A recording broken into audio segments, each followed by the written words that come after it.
Hi, and welcome back to Thone's Mount Nibbles, number 9.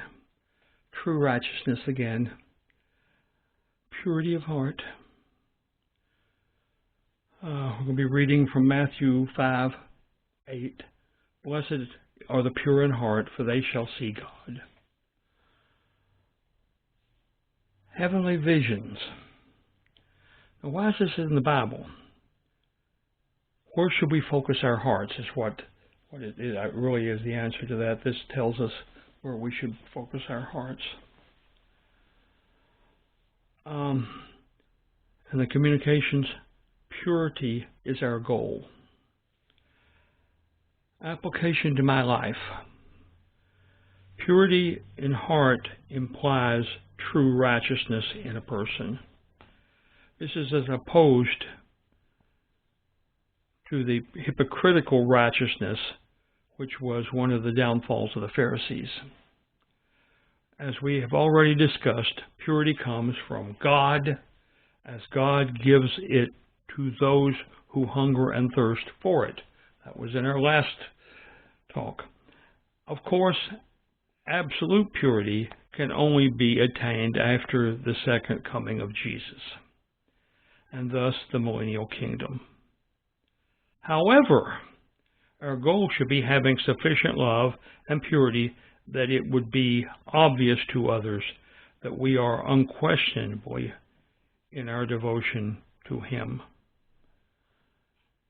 This is a transformation from our old life to our new life.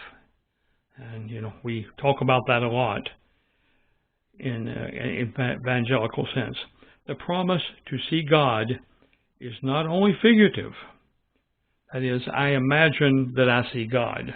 I'm praying and I'm sitting here and I'm thinking about something which hopefully is attuned with God's ideas, and I get a vision in my head about God.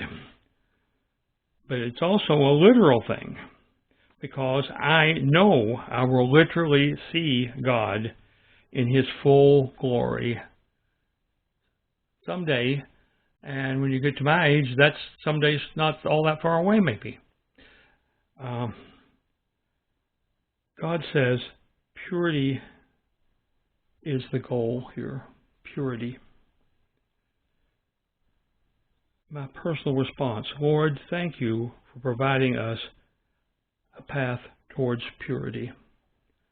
And remember, purity, purity, purity. It's not just what we think, it's how we think about it, and whether we obsess over it or whether we are totally happy with what God has provided for us. And that's purity of heart as far as I'm concerned. My heart is pure if I am thinking about the right things for the right reasons and doing the right things for the right reasons. So we'll talk to you next time.